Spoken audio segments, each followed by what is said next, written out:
Bueno, les quería dar a todos la bienvenida a esta cuarta sesión del 30 Seminario Orotava de Historia de la Ciencia.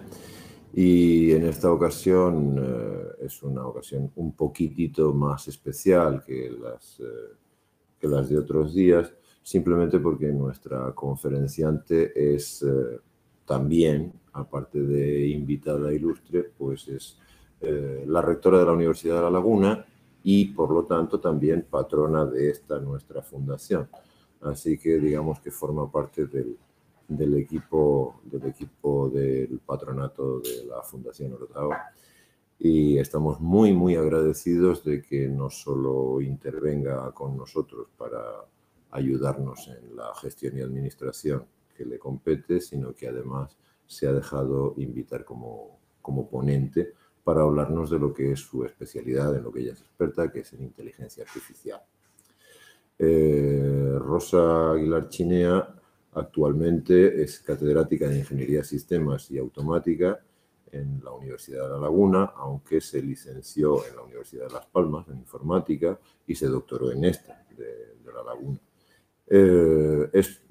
Tuvo actividad docente desde el año 93 y la cátedra la obtuvo hace ya 5 años, en el 2015. Ha dado clases en muchas de las titulaciones que se imparten en la universidad, ha participado en decenas de proyectos de investigación, ha publicado decenas de artículos, ha presentado decenas de comunicaciones en congresos, como no podía ser menos en una trayectoria larga y brillante, y ha desempeñado también muchos cargos de gestión dentro de lo que es el mundo universitario. Fue subdirectora de la Escuela Técnica Superior de Ingeniería Informática, secretaria del Departamento de Física Fundamental, directora de la Escuela de Técnicas de Ingeniería Civil e Industrial, vicerrectora de Servicios Universitarios, vicerrectora de Tecnologías de la Información y de la Comunicación, y a día de hoy es presidenta del Spanish Modeling and Simulation Group, representante española en la Federación Europea de Grupos de Simulación, miembro de la Junta Directiva del Comité Español de Automática y de otros organismos internacionales. En lo que es su actividad investigadora, lo que son sus trayectorias de investigación, actualmente pues están dirigidas hacia 3 líneas de trabajo. Por una parte, las energías renovables en colaboración con el ITER. Por otra parte, el turismo en colaboración con la Universidad de Las Palmas de Gran Canaria. Y también, en tercer lugar, con bioingeniería en cuanto a lo que es investigaciones del trastorno del espectro autista con neurofisiólogos de esta Universidad de La Laguna. Bueno, pues hoy nos va a hablar de si la inteligencia artificial es un mito o una realidad. Yo creo que la conclusión a la que llegará es que es una realidad, obviamente. Ya nos lo va a contar ella a continuación. Muchísimas gracias a todos y gracias a Rosa, por supuesto.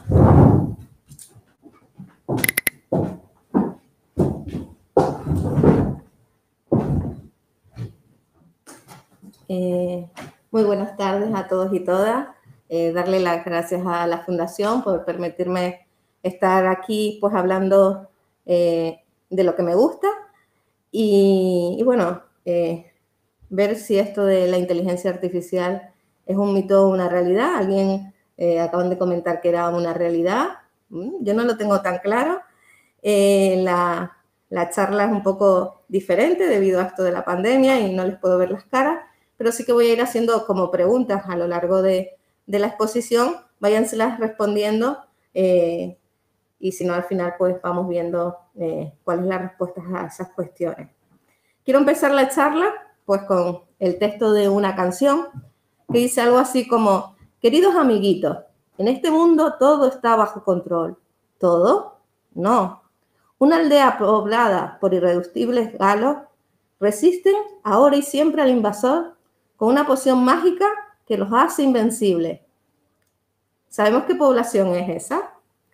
Esa poción mágica hablan de qué es el cerebro.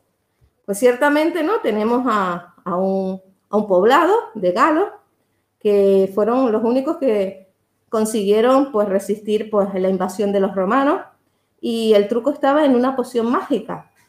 Lo que estamos buscando a día de hoy es esa poción mágica que nos haga resistir pues a nuestra invasión, a nuestros romanos. ¿Creemos que esa poción mágica es la inteligencia artificial? Es la pregunta que nos tenemos que responder durante la charla. ¿Cuáles son los romanos que nos están invadiendo y a los que tenemos que darle respuesta para estar bajo su control? Para no estar bajo su control, pues esos romanos son que actualmente estamos en lo que llamamos la cuarta revolución industrial.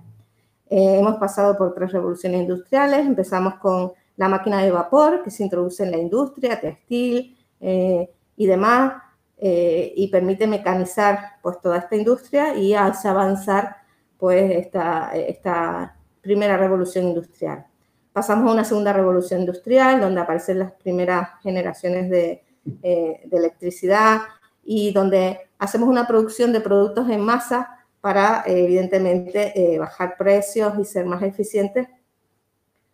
Aparece la tercera revolución industrial, donde introducimos en nuestra industria pues, los ordenadores, que nos hace ser, pues, producir mucho más rápido y más barato. Y cuando creíamos que estábamos ya en lo máximo, pues llega la cuarta revolución industrial, que es lo que estamos viviendo a día de hoy, donde estamos hablando de que todos estamos interconectados. Las máquinas, los software y las personas estamos interconectadas y tenemos que dar una respuesta muy inmediata. ¿Qué es la cuarta revolución industrial? Que es lo que estamos viviendo a día de hoy, donde pues, son sistemas donde se combinan pues, esas infraestructuras físicas con esos programas, con esos sensores. Hoy probablemente todos estén con un móvil. Ninguno de ustedes sepa el teléfono móvil de su pareja, de sus hijos, porque ahora mismo lo tenemos en nuestros móviles y nos recordamos. Y esa intercomunicación hace que podamos responder pues, a los retos que se nos plantean a día de hoy. Esa interconexión entre todos los actores, hace que haya mucha información. Estamos hablando siempre de esto que llamamos el Big Data.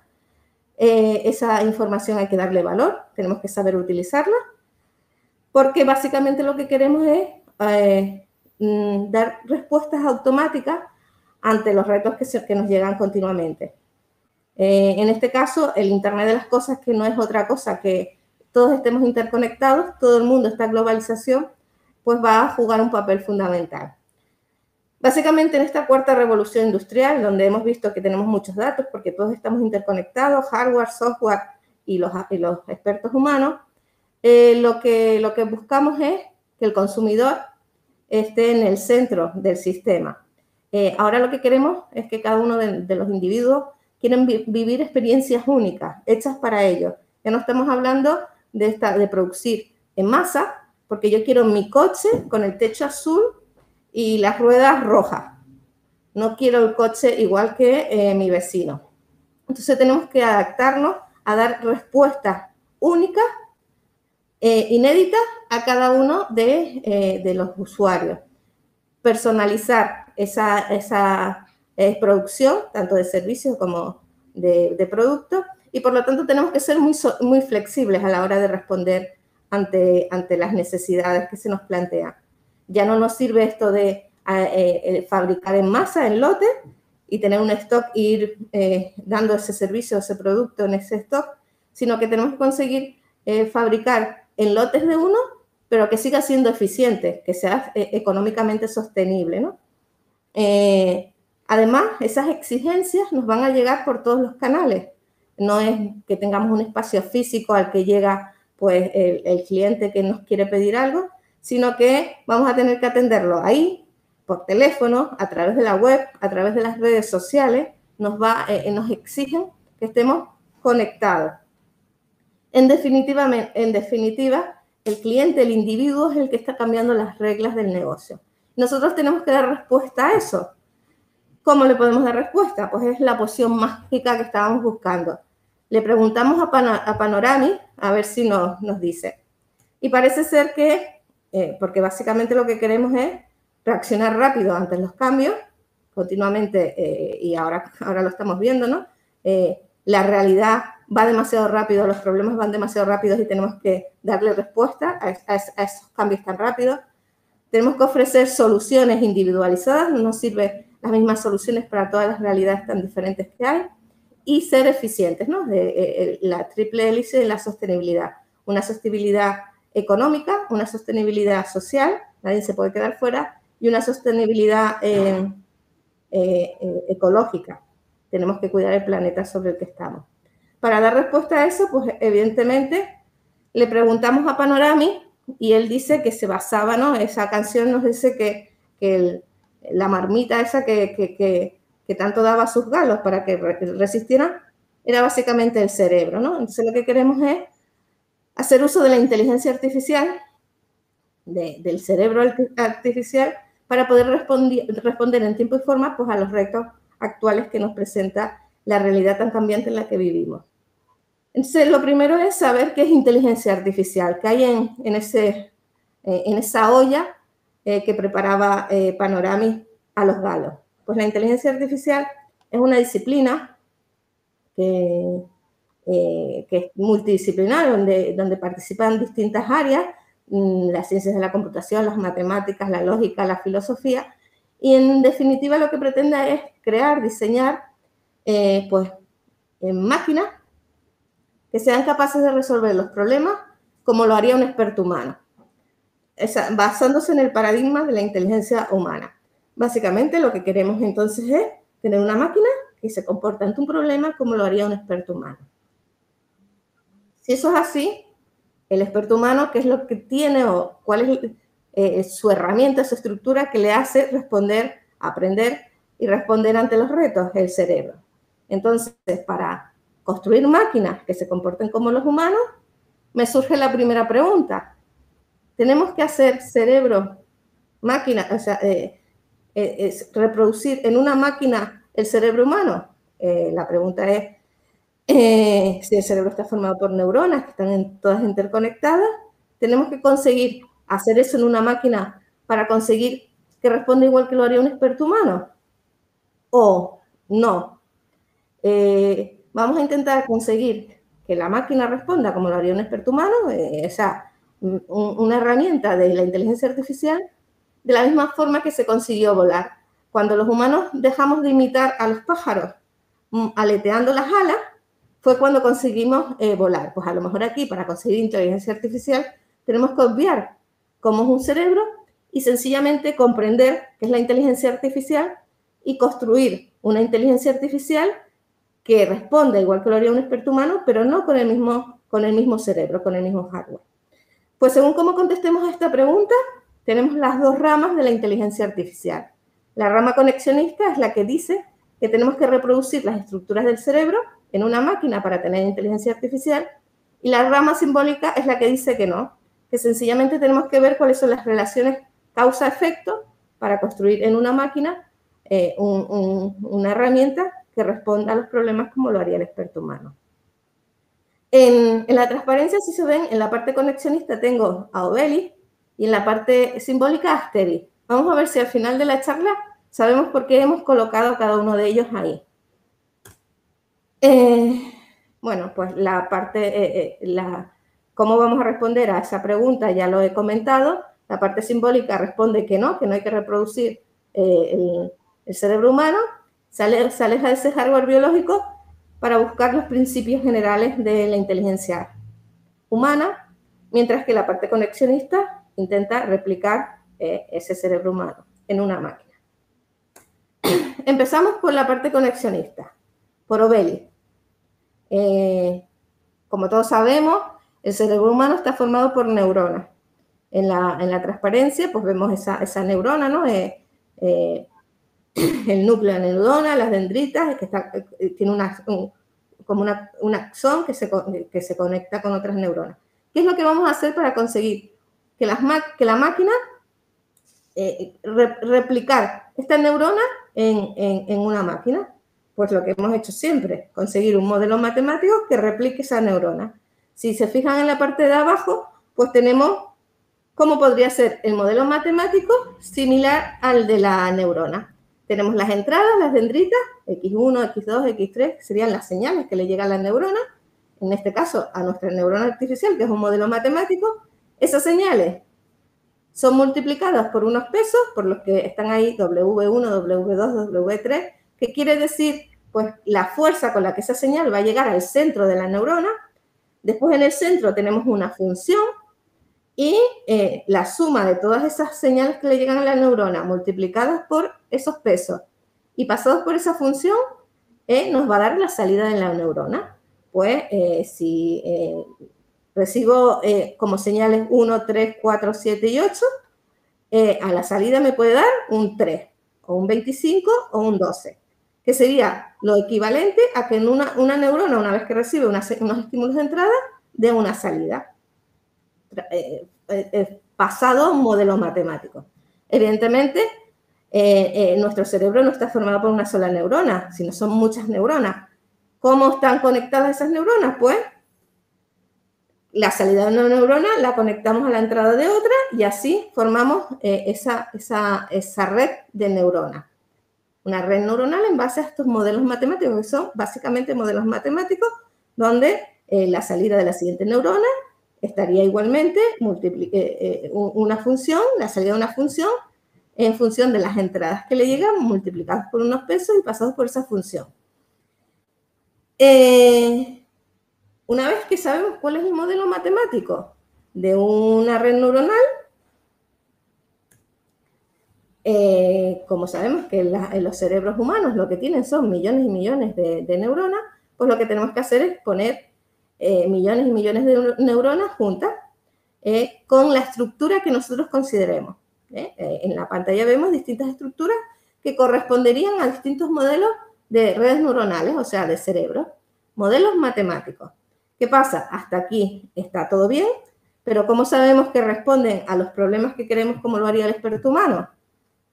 Pues lo que tenemos que hacer es hacer lo mismo que les hacemos a los bebés, entrenarlos, darle estímulos y que a partir de esos estímulos el bebé aprende, sus neuronas aprenden pues cuál es la salida que tienen que dar.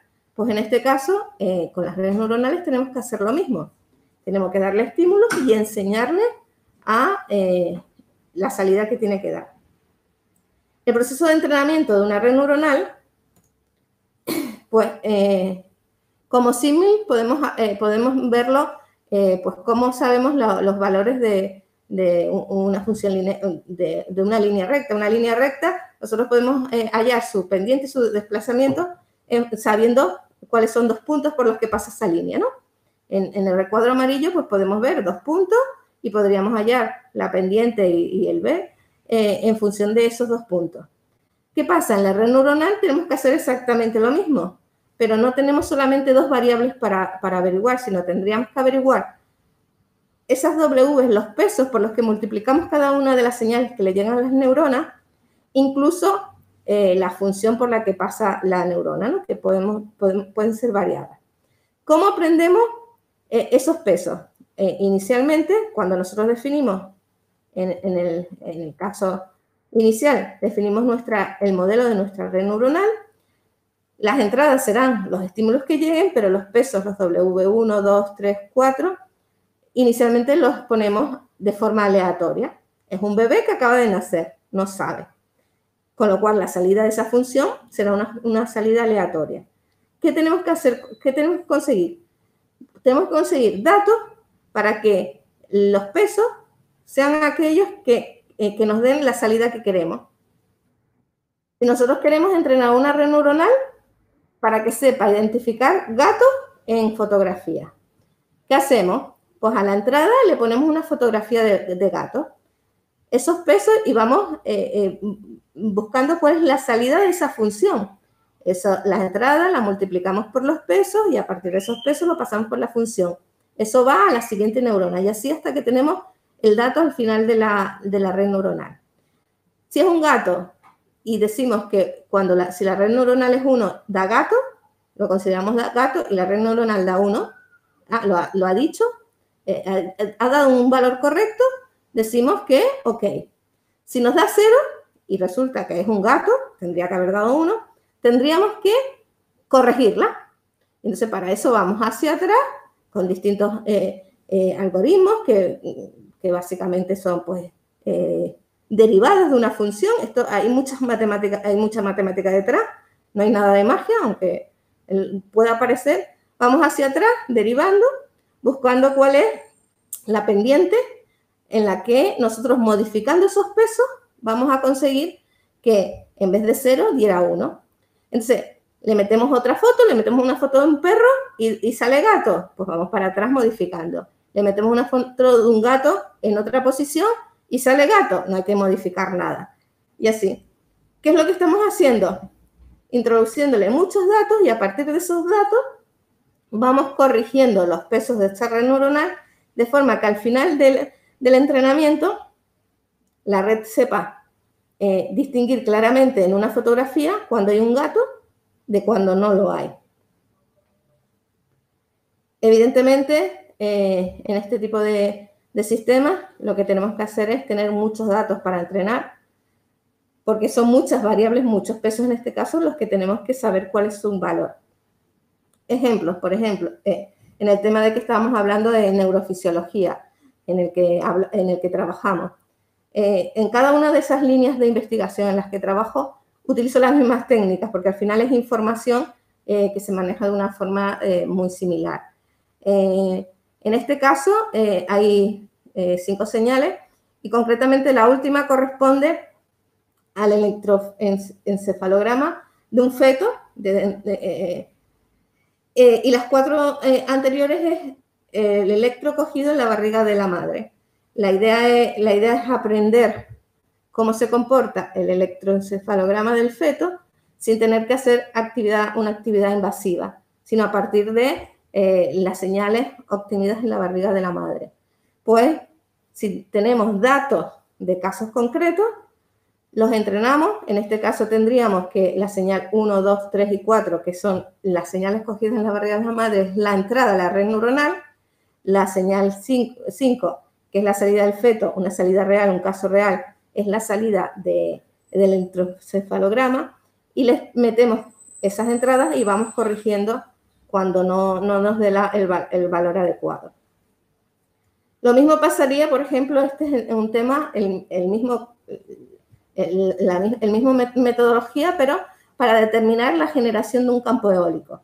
Yo puedo partir de la velocidad del viento, de la dirección del viento, de la humedad relativa, de la temperatura, y a partir de ahí determinar cuál es la generación que voy a tener en ese parque eólico.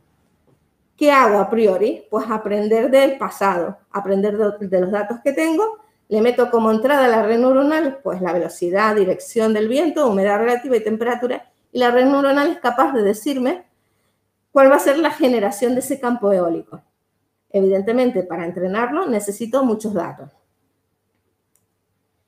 Y otro, utilizando pues lo mismo, entrenando redes neuronales. Por ejemplo, este es un tema que se trabaja en turismo. A partir de texto, de una forma automática, yo determino si el cliente está satisfecho o no de un hotel, de un territorio, con lo cual yo podría, teniendo redes neuronales, determinar en las redes sociales pues si se está hablando bien o mal de un territorio para corregirlo si se está hablando mal, o para darle mayor publicidad si tenemos algo valioso. ¿Qué es lo que tenemos que hacer? Coger muchos textos, clasificarlos a priori por un experto humano y después dárselos a entrenar a la red neuronal. Yo le pongo un texto, si el texto es sentimiento positivo, correcto, y me dice que es positivo la red neuronal. Es un sentimiento positivo y la red neuronal me dice que es negativo, pues tengo que ir hacia atrás, corrigiendo esos pesos a través de esas derivadas, para que al final, en el que le he metido muchos textos, sea capaz de automáticamente decirme qué es lo que se está hablando en las redes sociales sobre pues, nuestro territorio, por ejemplo. Ese tipo de inteligencia artificial es una rama en la que hemos construido un hardware, un cerebro humano de forma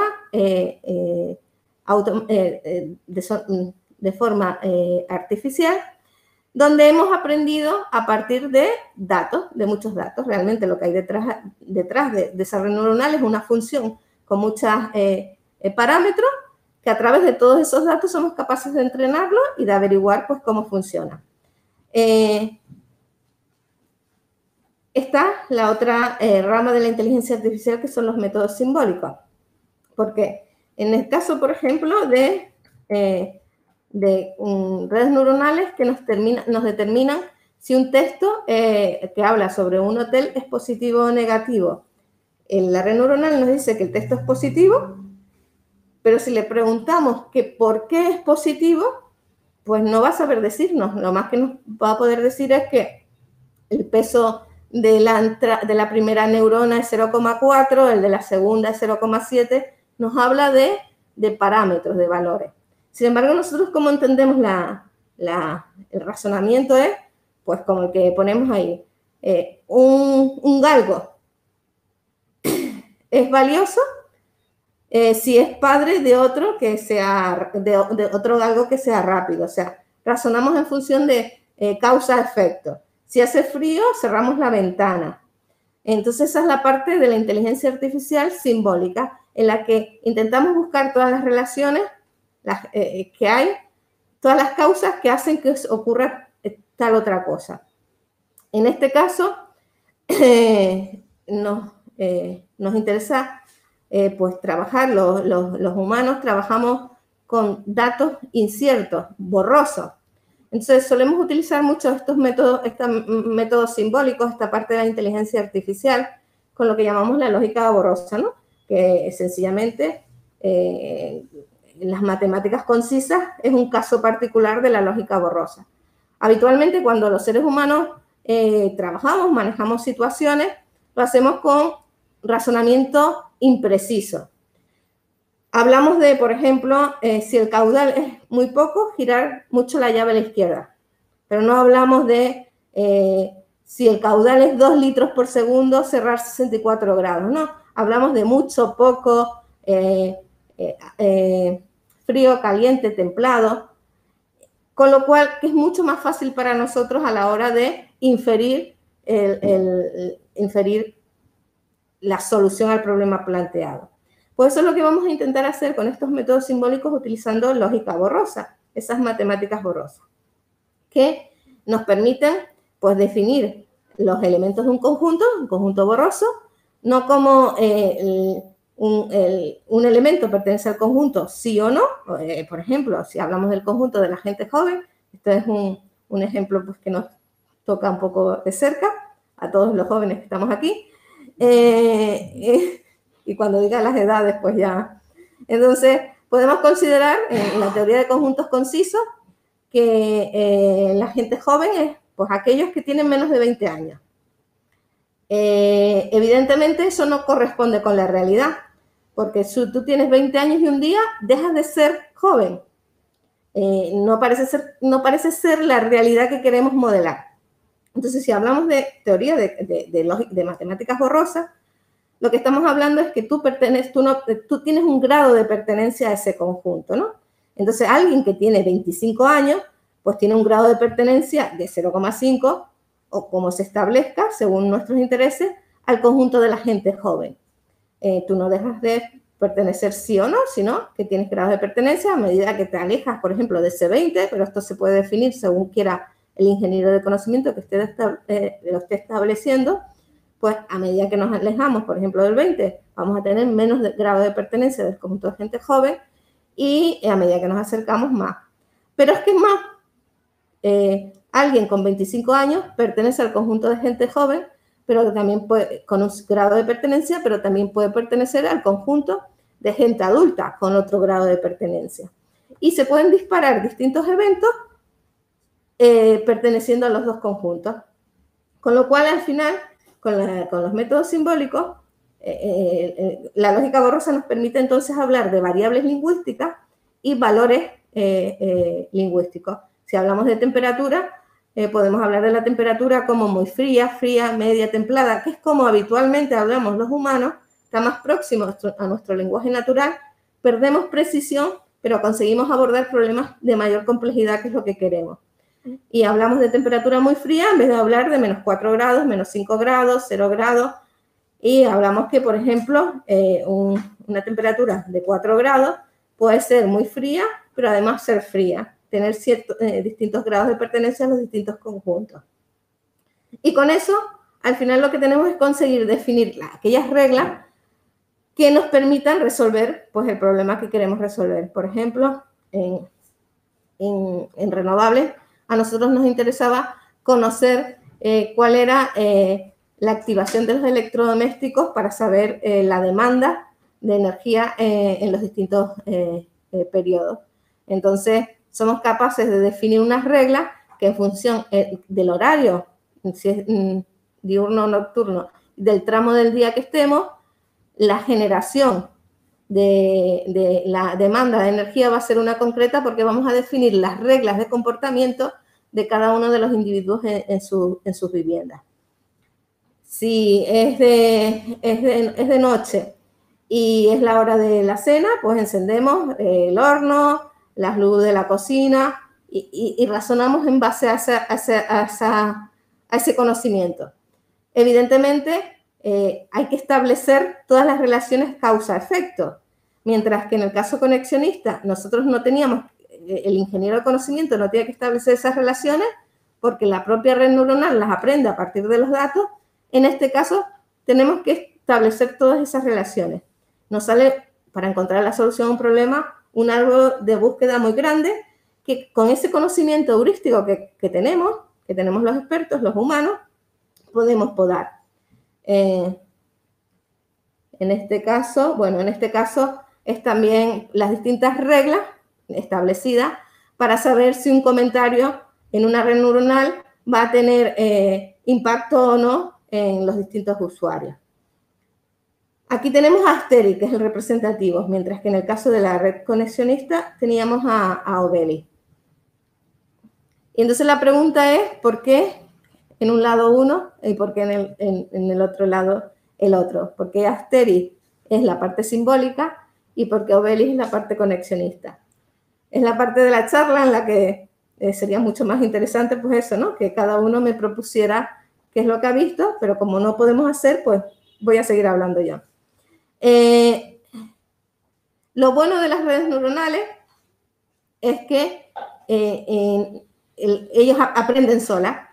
Hay un entrenamiento, nosotros le ponemos muchos casos y a partir de los casos son capaces de aprender cuál es la función que hay detrás. Una función muy compleja que los humanos seríamos incapaces de definirla. Pero por la misma razón, cuando si yo estoy generando una herramienta de inteligencia artificial basada en conexionista, en redes neuronales, que me sirve, por ejemplo, para diagnosticar una patología, para decir que tienes una patología severa. Si yo la pongo como herramienta de ayuda al médico y el médico me pregunta que por qué ha llegado a determinar que esa persona tiene pues, una cardiopatía, la red neuronal no es capaz de justificarle por qué, porque lo que hay detrás de la red neuronal es una función matemática. Mientras que si estamos hablando de la parte simbólica, lo que hemos hecho es determinar cuáles son las reglas que el experto humano infiere para diagnosticar una cardiopatía. Entonces, pues porque tiene la presión alta, porque tiene un dolor en el pecho. Y entonces, a partir de esas reglas, somos capaces de diagnosticar la cardiopatía. Tenemos que extraer el conocimiento, no somos capaces de aprenderlo solo, como en el caso conexionista, pero sí somos capaces de explicarle al médico por qué hemos llegado a esa conclusión. Con lo cual son dos sistemas igualmente válidos, pero con sus pros y sus contras. Uno, el entrenamiento es automático, en el otro tenemos que entrenarlo nosotros. Uno es una caja negra que no es capaz de explicar por qué ha llegado a la conclusión que ha llegado, y en el otro sabemos cuál es el razonamiento que ha habido por el camino. Básicamente, Oveli aprende en base a la fuerza bruta de los datos. Las redes neuronales se aprenden en base a tener muchos datos, muchos casos.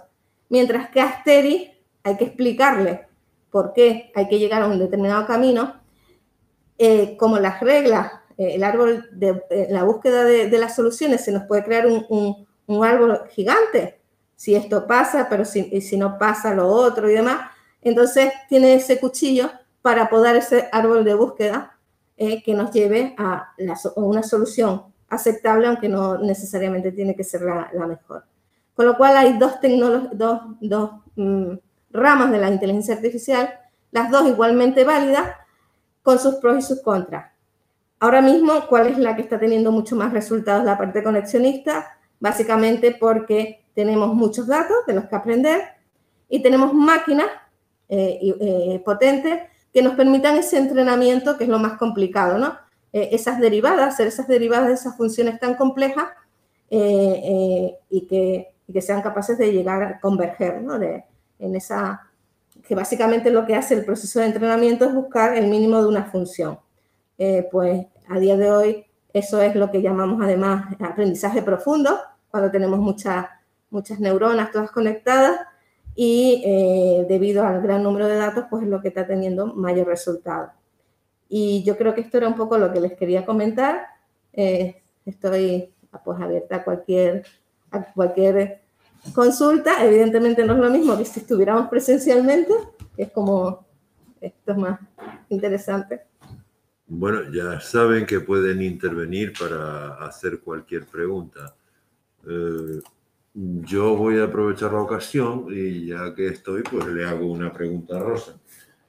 A ver si se me oye bien desde aquí. ¿Qué correlato material se necesita para la creación de un modelo u otro de inteligencia artificial? Porque seguramente no es lo mismo tener una máquina construida para trabajar con 5.000 millones de datos por segundo que tener una máquina construida para trabajar con elementos simbólicos, como comentabas tú. Sí, evidentemente ahora el avance ha ido por la parte de la analítica de datos, el Big Data, y básicamente ahora, pues, este portátil mismo que tenemos delante sería capaz de entrenar una red de inteligencia artificial, es más, con lenguajes que son muy fáciles de aprender, porque son interpretados. O sea, no es como hace unos años que teníamos que programar todo ese entrenamiento. A día de hoy, pues, es muy inmediato. De hecho, por hablar de uno que es el Python, ¿no? Con Python, no sé si les suena, es un lenguaje interpretado que básicamente, como una calculadora, podemos crear esas redes neuronales y decir qué tipo de algoritmo queremos para entrenar y se entrena. La parte simbólica es más compleja en el sentido de que tiene que haber un ingeniero de conocimiento que hable con el experto y le vaya preguntando qué va pasando en cada una de las situaciones, porque tenemos que ver todas las relaciones causa-efecto. Entonces, primero extraer el conocimiento del experto y luego llevarlo a la máquina. En este caso, lo más importante es esa relación entre el ingeniero de conocimiento y el experto humano. Y les cuento un caso, ¿no? En neurofisiología queríamos determinar, a partir del potencial evocado visual, que es la reacción del cerebro tomado en unos canales de un estímulo visual, queríamos determinar, pues, una patología. La patología no existía si había en esa reacción una forma de V, y si cambiaba esa forma de V, pues había una patología. En la primera entrevista que tengo con el experto, el neurofisiólogo, para determinarlo, pues me indica cuál es la forma de V. Este es el punto A, B y C. Así con muchos casos. Vuelvo a pasar una segunda revisión, los mismos casos con el experto humano, y para determinadas muestras me da distintos puntos, me dibuja la V en otro sitio. Le pregunto, le digo, es que la otra vez que te pregunté, hace 3 meses, en esta situación la V era esta y ahora me estás dando la otra. Y entonces me dice, bueno, sí, es que, ¿qué pasa? Que a la hora de tomar la decisión, el experto humano no solamente está mirando la V, está probablemente viendo otras cosas que le hace colocar la V en un sitio y en otro. Esa es la parte más difícil de extraer ese conocimiento al experto humano, que en la parte simbólica es lo más complicado, mientras que en la parte de redes neuronales lo aprende la red neuronal solito. Con lo cual, digamos que la complicación en el caso de la parte simbólica es la extracción del conocimiento al experto humano. No sé si te he contestado. Sí, sí, perfectamente, sí. Por cierto, creo que antes alguien quería intervenir, pero no abrió su micro para preguntar.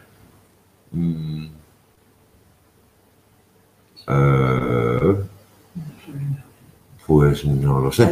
Bueno, quien quiera simplemente avise. Tomás. Tomás. Hola, muy buenas tardes y antes que nada, pues felicitar a la ponente por lo claro e interesante de su propuesta. Yo tenía dos pequeñas curiosidades. Una es, ya que parece que está, digamos, más o menos acostumbrada a coordinarse con psicólogos o con neurofisiólogos, entre otros expertos, ¿no? Pues en esos campos el concepto de inteligencia, pues también está, digamos, debatido y también es polémico, ¿no? En el ámbito de la psicología, pues claro, podríamos estar hablando desde el punto de vista cognitivo o conductista. Ahora mismo se habla, ya hace tiempo que se habla de inteligencia emocional, de inteligencias múltiples, ¿no? Entonces, una curiosidad que tenía era si se entienden los expertos en informática y los psicólogos a la hora de entender qué es eso de la inteligencia cuando ni siquiera parece que haya una unidad, un consenso en el ámbito, digamos, ya puramente humano de los psicólogos, ¿no? Y la otra y última curiosidad era lo de la inteligencia artificial, digamos, como posible peligro o amenaza, ¿no? Muy abundante y muy constante en el mundo de la ficción, ¿no? En fin, ¿no? Novelas, películas, cómics, en fin, ¿no? Parece que todos ahí sabemos un poco de lo que estamos hablando, pero es que resulta que también hay análisis, digamos, mucho más científicos y mucho más racionales y mucho más filosóficos que apuntan un poco a esta línea, ¿no?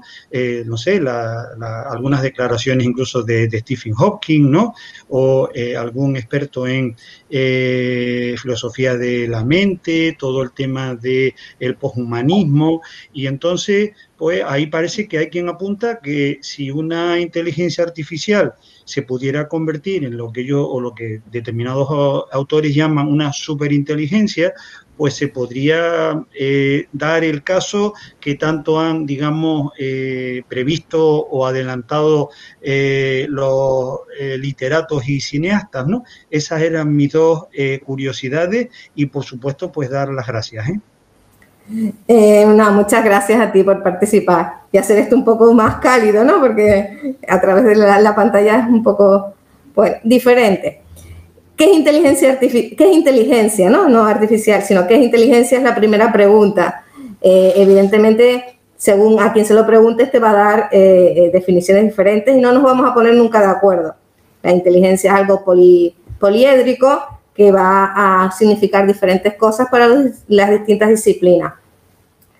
Desde el punto de vista ingenieril, y eso es lo que les muestro yo a mis alumnos, vamos a hablar de inteligencia artificial como una herramienta que resuelve problemas y no entramos en la discusión de si es inteligencia o no inteligencia, ¿no? Ahora mismo, para nosotros, una herramienta de inteligencia artificial es una herramienta que va a responder de forma automática, igual que lo haría un experto humano ante una situación. Y esa discusión que tú propones está sobre la mesa, pero no entramos en el mundo de la ingeniería, ¿no? Lo vamos a ver desde el punto de vista ingenieril, intentar replicar, pues, el comportamiento de un experto. Respecto a hasta dónde es capaz de avanzar la inteligencia artificial, evidentemente, lo que vemos detrás de la inteligencia artificial, tanto la parte conexionista, que es la que es capaz de aprender sola, ¿no? Porque en la simbólica, pues siempre vamos a tener que nosotros, pues, introducir ese conocimiento y todo lo que no seamos capaces, pues, de introducir, pues, no lo va a conocer la máquina. Pero en el caso de la parte conexionista, que la máquina aprende a partir de casos, cada vez hay más casos, va a aprender más, pero realmente lo que hay detrás, que es lo que está aprendiendo, es una función matemática que es tan compleja como queramos, pero que no deja de ser por lo tanto, una aproximación. ¿Qué es lo que yo quiero creer?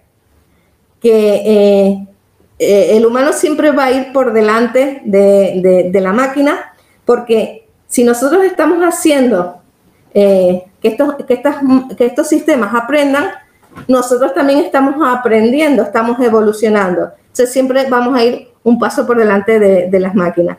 Es a lo que me agarro para seguir trabajando en esta línea. Evidentemente, todas las técnicas, todas las herramientas pueden tener buen uso o mal uso. Fíjense, que podemos hacer máquinas que sean xenófobas.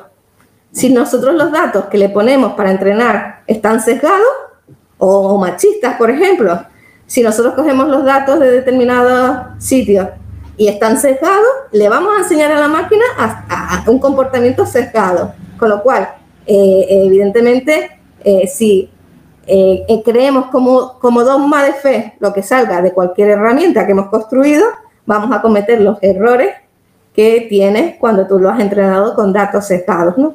Y muchas veces los datos son sesgados porque es que no tenemos la misma cantidad de datos positivos como negativos.